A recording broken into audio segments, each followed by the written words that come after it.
So 3 days ago, the Washington Post posted a national poll that they had conducted, which showed that right now 55% of the American public disapprove of the Supreme Court, and 46% think they are making political decisions rather than based on established law and the Constitution.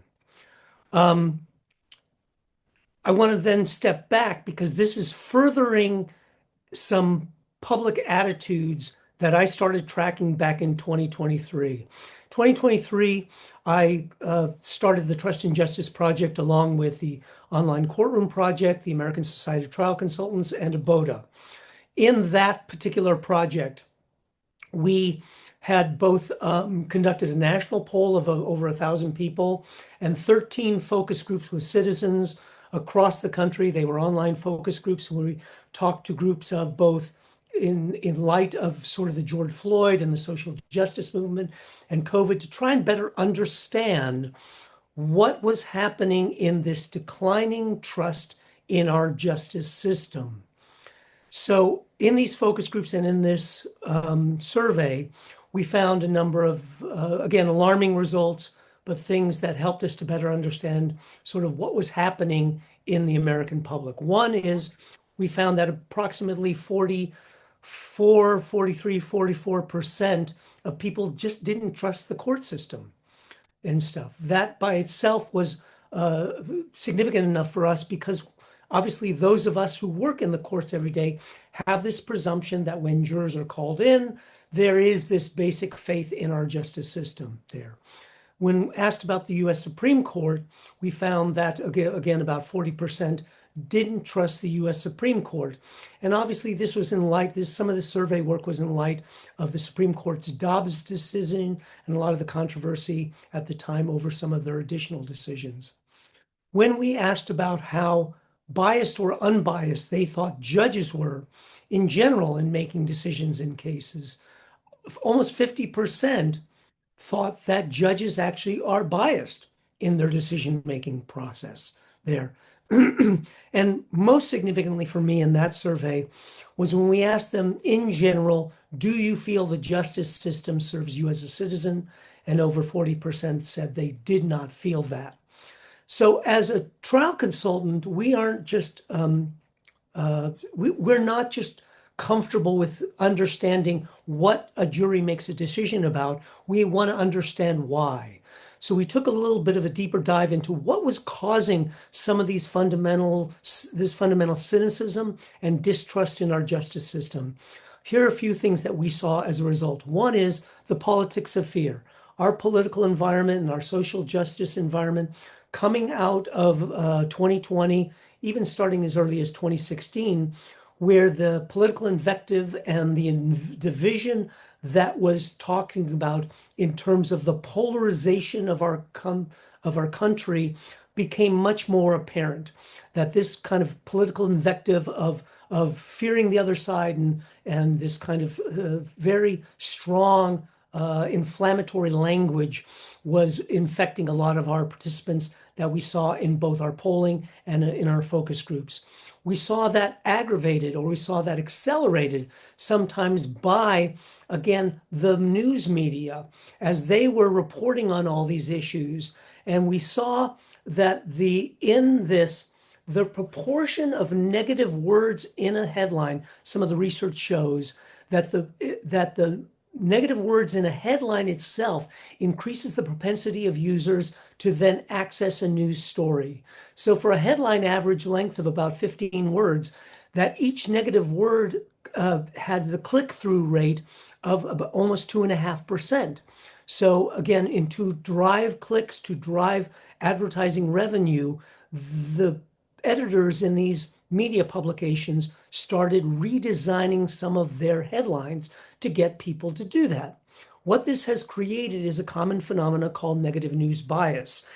From 2016 to 2019, Facebook gave anger emojis reactions in their posts 5 times more weight as likes, which showed that, again, negative inferences, inflammatory responses, criticisms, all that got greater weight in the social media universe.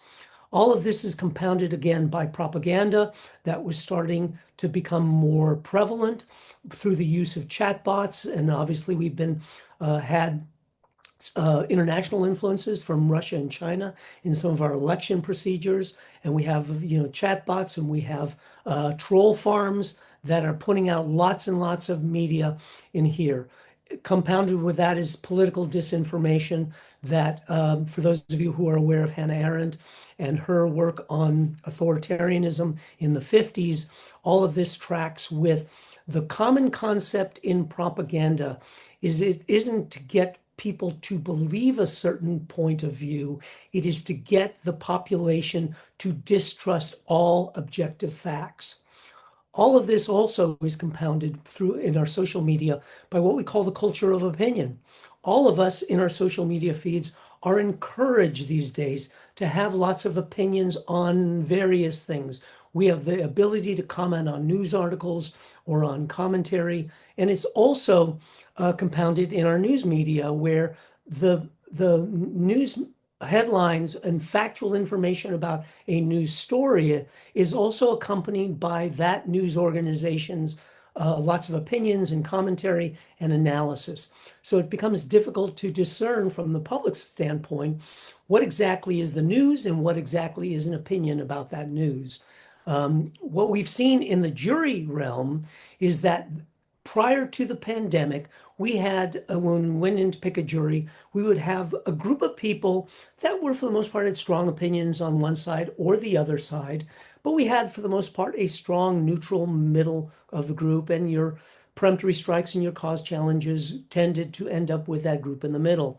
We found out with this fomenting or this encouragement of opinions that in recent years, we've started seeing that everybody's got strong opinions, and that group of people who are just in the middle, who don't have much of an opinion about anything, is much narrower. So it's affected all of us in the jury trial realm. Additionally, we have the cult of me now, where social media has created our own sort of bubbles and our own things where we've personalized, for the most part, all of our and curated our news feeds to basically tailor to what our wants. And the algorithms know the kinds of stories that they want, which reinforces our confirmation bias about the kinds of things that the way we believe the world is comported. Also, we have the culture of complaint, which for the most part also means that we are encouraged these days. You hear it again in the news media. It's interesting to me that the Washington Post now has a whole section where they post online The Optimist, where they only post good news stories because they're aware that for the most part during the week, all of their news stories are for the most part negative there. So for those of you, if anybody's been on Nextdoor, you realize that a lot of it is just people complaining on this. As a matter of fact, this invective has actually contaminated our environment so much that Justice Kennedy recently really talked about how he's seeing, even in Supreme Court opinions, that the animosity, even between justices on the Supreme Court, is starting to become apparent in the opinions. This tracks with what I saw in the Trust and Justice Project when I talked to a lot of retired judges. They saw that more opinions were being issued in the complaints as opposed to in some of their findings and some of the post-trial motions and even in appellate court decisions. There's a lot more opinion as opposed to really decisions based on facts and the law itself. We also have a culture of conflict itself. We have very strong sports cultures. We have a war culture. All of this language also makes its way into the trial where we talk about our war rooms, we talk about opposing counsel, and it also is in business culture. We talk about the competitive nature there, and also even in law culture, where we have an adversarial system here. I know Eric is obviously very keyed into the civility that he's been promoting through ABOTA, and what we've seen more, and judges have commented on this to me, that they are seeing much more lack of civility between counsel in court itself. All this creates sort of what we call in the social science realm, my side bias, where we are encouraged to have a team, whether it's Argentina or Spain, or whether it's in a particular legal realm, we're encouraged to have a thing. And for the most part, there's very little, we are only looking for information that supports our side as opposed to sometimes being open to it. All this also, again, creates this sort of resentment of authority. And whether that's anti-government sentiment that's been kind of fomented for many, many years through our political realm, or also anti-institutional bias that has happened, or through either the wealth gap that we've seen more and more, or just a lot in popular culture, which kind of also villainizes a lot of our corporate culture. All of this we found in the Trust and Justice Project. And what happened in 2025 is I ended up going, okay, all of a sudden, when the Trump administration came into office, and there were obviously significant constitutional and changes in governmental roles and challenges to basic democratic norms here, I wanted to take a look as I saw obviously these challenges being played out in court. I wanted to better understand how was this affecting the American public. And so what we did is we designed, and I designed the surveys and the focus groups with the assumption, for the most part, myself being in the system, that people did have the same fundamental values in our democratic system, in our democratic norms, in our Constitution, and in our court system that I had. And what I found was something different. So we actually ended up doing some focus groups. We ended up doing 6 focus groups with the public. We did 2 mixed groups. We did 2 MAGA / very strongly conservative groups because I wanted to better understand their perspective on that. And because immigration and ICE was such a prevalent issue at the time, and still is, obviously, I wanted to do 2 groups of Hispanic Latino participants. Again, these were conducted online across the country. And what we asked our focus groups, we had an interview protocol where we asked them about what they love most about our country, what their concerns were about the current state of the country, how they felt the respective jobs of the president, Congress, and the judiciary were doing, what they thought about immigration, ICE, and citizenship, due process rights in the Constitution, and the use of military to deal with domestic unrest, which again was a big issue at the time. We also asked them about whether they felt that different demographic groups should have different legal rights, whether they felt that the DOJ and the FBI, who traditionally were independent, again, if they felt they should be independent. We wanted to ask them about the exercise of presidential power through executive orders. We wanted to ask them about the First Amendment, rights to free speech, free press, the role of religion in government, and how different states were using redistricting to achieve political goals. We found interesting results, but I want to move on to what we also did. Subsequent to that, we then conducted this national poll with Ipsos. Ipsos partners with Reuters, Washington Post, the Associated Press, and Thomson Reuters. We did a poll that was conducted between March 13th and March 26th. We did 1,000 online respondents with credibility intervals of plus or minus 3.8%. We asked in the survey about the 3 branches of power, the Supreme Court, due process and birthright citizenship in the 14th Amendment, search and seizure provisions in the 4th Amendment, equal rights, presidential power, the independence of the FBI and the DOJ, the First Amendment, how they felt about elections in this country, who should be controlling them, how the current president, Congress, and Supreme Court affects their independent lives, and their preference for either a democratic or an authoritarian government.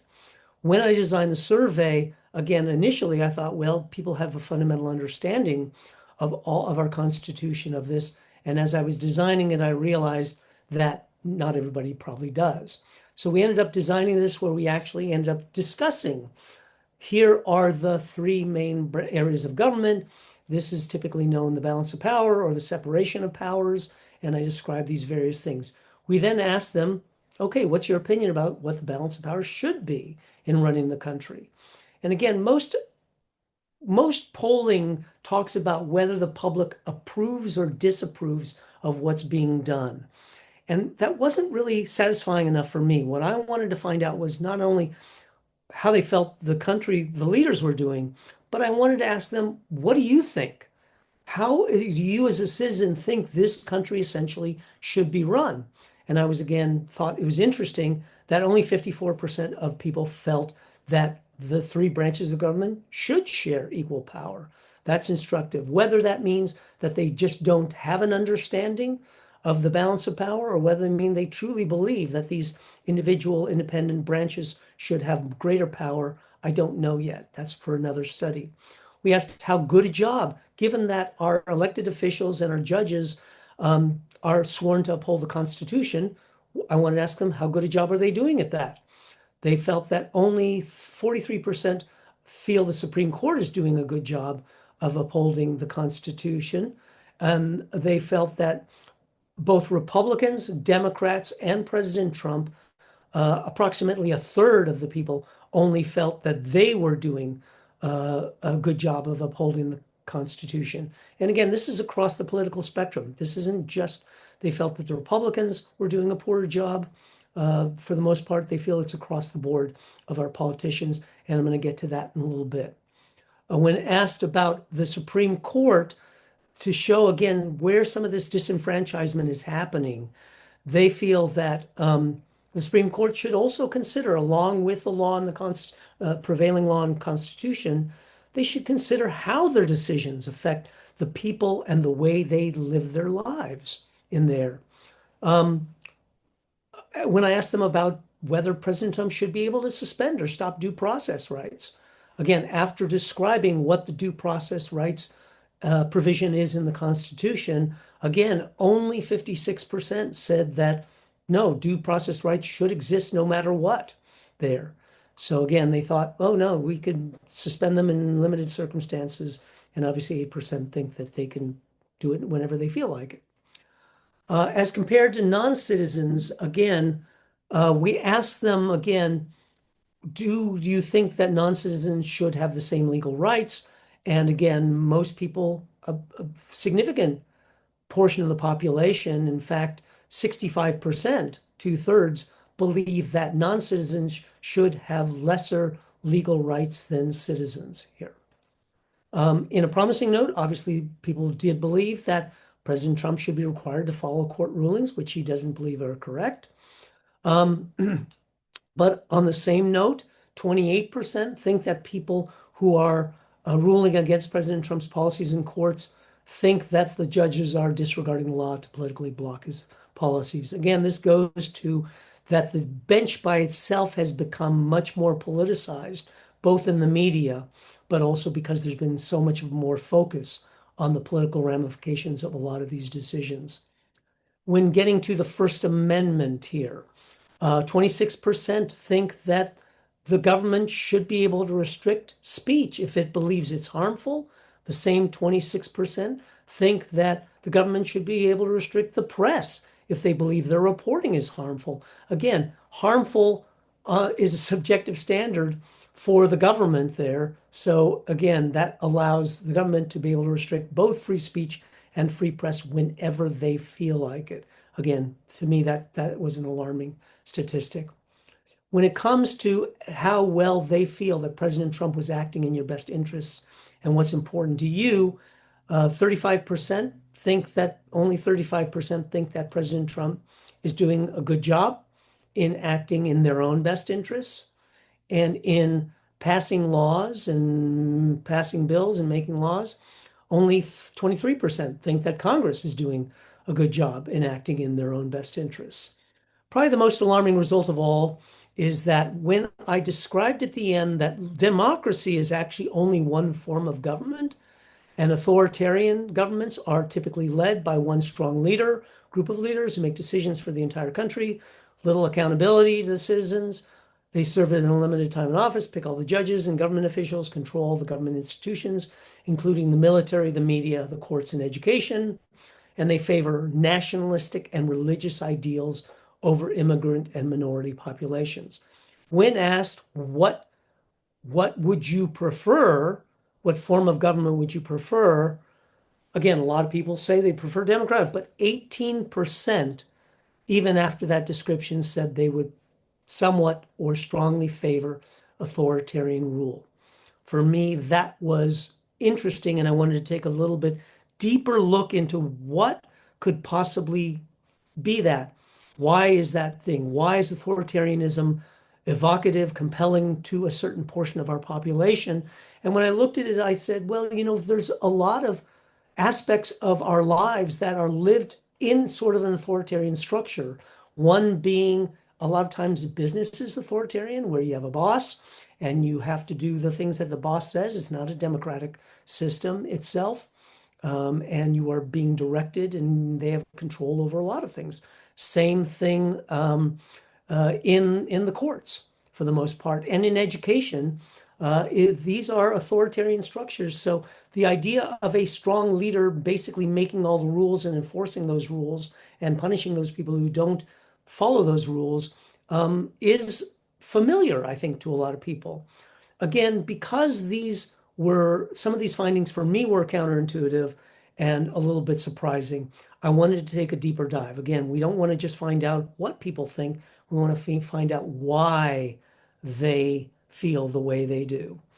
And the causes of public distrust, when I took a look at it, were a couple things. One is there is this profound cynicism that people have now about our political system, and that they believe that the elected officials, again, across the board, are corrupt. They truly don't believe that they are representing their own interests. They feel that they're elected, that they're only going to be supporting big money or whoever contributes to their campaign coffers.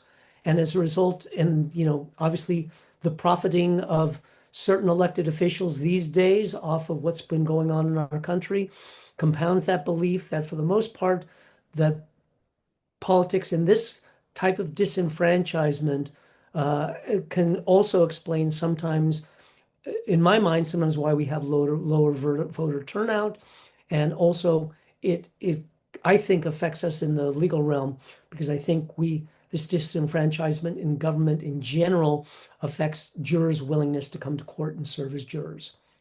So this distrust has carried over to the courts as a result of the politicization in the media, and also the highlights about sort of the judiciary, and the invective that's been leveled against judges and their decision making across the country, and the lack of civility thereof.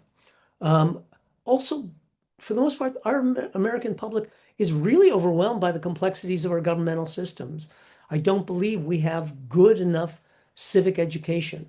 People really, when polling is done either by the ABA, people have rudimentary facts about our system of government and our different governmental systems, but they really don't understand how they operate. How does Congress actually put together a bill, negotiate with the other side? How do they pass legislation? How does government work essentially? They don't understand it for the most part. And again, when there's a vacuum of knowledge, again, it can get filled with all kinds of political spin and propaganda. Um, Compounded all this is for isolation from the community. What we found is, again, social media exacerbated by the COVID-19 pandemic has created just these bubbles where, for the most part, people don't get together in groups in their community and discuss issues. And that, one of the most interesting findings I found in the focus groups is, despite the strength of opinion in some of the survey results, when you put people in a group together, whether it's online or in person, they moderate their opinions because they're actually talking with other people. They're listening to other people. They are having to consider other points of view. For the most part, Americans know they're being manipulated by both the politics and the media spin here, and yet they are still influenced by that spin. And also, um, I found lately also that people have kind of personalized the world. So for the most part, in our feeds every day, we have our smartphones that have access to the world. We get our alerts. And for the most part, we are aware at any given moment what is happening in the country. And again, I grew up in the 60s and the 70s, and for the most part, I was wholly unaware of a lot of Supreme Court decisions and how our government, for the most part, passed legislation and stuff. Now we have access to that information all the time. So we have personalized things that in the past, I think, for the most part, most of us have not had, for better or for worse, an opinion about. And I think most significantly is this last point here for those of us who deal in the courts here, which is that with all of this, with this bubble that we have in the social media and with this sort of a crude, curated knowledge that we all have, the idea of objective facts, the idea even of an open mind in a jury, the idea of a disinterested and impartial jury sometimes becomes more challenging because people come loaded up with so much more information about sometimes prevailing facts, whether it's in a car accident case or employment or medical malpractice case or something even more complex. The idea of people also listening to experts in the field and considering their opinions as opposed to their own point of view, again, is called into question here. So all this creates a significant challenge for those of us, obviously, who deal in the courts. So that's all the dismaying facts that we saw as a result of the polling here. And obviously, so where do we start? We can all feel depressed about sort of where we're at in this country, but again, we are looking for solutions and we have to figure out what we do. ABOTA, in my opinion, is already doing a great deal. You have educational programs for the media, you have educational programs for teachers here, you have your own colleges for that. But I think we all need, for those of us, education is key. For the most part, we cannot sit back and let the pervasive social media sphere dictate what is our reality here. I think if every one of us commits to essentially at least once a year going to a high school and middle school class and talking about our justice system and how it works and engaging our students in a discussion about how this works, I think that by itself will start to train the next generation there, along with all that you're doing with teachers and stuff. Another element has to do with just pure transparency. Some of the cynicism and some of the negative opinions that we see are literally because people do not understand the system here, because it's opaque to them. They really have no understanding of how the Supreme Court makes decisions, what goes into it. The Supreme Court has fought for many, many years to having their arguments videotaped, but they should be live streamed. These decisions affect a vast amount. In our polling, we asked them, do these decisions affect your everyday lives? Everybody says yes. And so for the most part, we think that people should be able to become more aware of this. Our politicians should have to go and do educational programs as opposed to town halls where everybody shouts at them. They should have to talk a little bit about their process and go and educate them. The transparency and the better understanding of how the system works and letting jurors actually see that. Now, obviously, I don't expect everybody to tune into C-SPAN all the time to watch what Congress is doing, but getting education and having some transparency. This also affects us in the courts. And I know that the judges have been sitting there challenged with sort of high profile trials because the media covers them. And a lot of times the judiciary obviously can't comment on stuff. And yet I think there's an opportunity sometimes even for judges to talk not just about the specifics of a case, but talk about just how the system works, how the process of a jury trial actually works, so that people have a better understanding to do it, a better understanding that in the high profile trials. Access. Again, in our Trust and Justice project, we really found out that people feel that, really everybody can afford, you get the quality of justice that you can afford here. And people truly don't find that there is the same access that people have. And I know there's lots of great organizations like public counsel and legal aid organizations across the country that do provide great services. But still, access to the courts and a better understanding of our citizens when they have to get into our courts is something I believe we need to do a better job of helping them to understand. One of those things that came up in the Trust and Justice Project is, do we have actually a courthouse docent that can walk around and one day a week they can take the public around and say, here's this jury trial. They're in the middle of jury selection. Here's how that works. There's an examination of a witness. Here's how that happens. There's a lot of things I think we can do. And again, all of these recommendations, I realize, take effort. We're all busy. We all have on a lot of stuff on our plates now. But I think to not do some of these elements are also risks again, further decay of trust in our justice system. So judicial tours, people understanding better, just creating access there. Moderated town hall meetings where literally citizens can get together, not just to shout at politicians, but again, to discuss issues that are relevant to them and their community, that is moderated, where they can talk about this stuff. All of these things, and my hope is that we can start doing some of these even with the news media as well.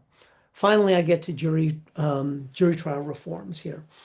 And recently I was on a program for the American Society of Trial Consultants. We had a San Diego judge who said that his juror summons response rate was 7%. 7% of jurors showed up who were sent jury summons there. And Jawad Johnson, who is the head of the jury studies in the National Center for State Courts, said that's actually not that uncommon across the country. Obviously, that's appalling. And we need to do a better job, I think, in our jury summons process. We need to do a better job in getting better representative cross sections of the communities. I've noticed in certain things that certain, especially minority populations, just aren't showing up for jury service there. I think we need to do a better job in being more efficient in our trials, and just in terms of doing this. Obviously, juror pay is a big issue. They did a program up in Oakland recently where they paid jurors $100 a day as opposed to the state average of $15 in California and stuff. And it increased juror response rates and juror also representation and better diversity in the panels. I think we need to also reorient jury trials to jurors. A lot of jurors feel that, for the most part, a jury trial is being conducted by lawyers and judges, and they are sort of bystanders. And we need to take a look at a number of different reforms to increase juror participation in trials, to increase juror comprehension in trials, and to increase representation, because the research is actually very clear that more diverse juries make better decisions on the whole. So there's a lot that we can be doing. I realize a lot of these are very tall orders, and they're not going to be easily done, and they can take a lot of time. But overall, this is an invitation for all of us to think differently. We I think, need to be able to think about innovation in our court system, reforms that we can do across the board, because I think if we just rely on precedent and we just rely on procedure for the most part, I think, risk, again, the further decay of justice thing. As Maya Angelou said, do the best you can until you know better. Then when you know better, do better. And with that,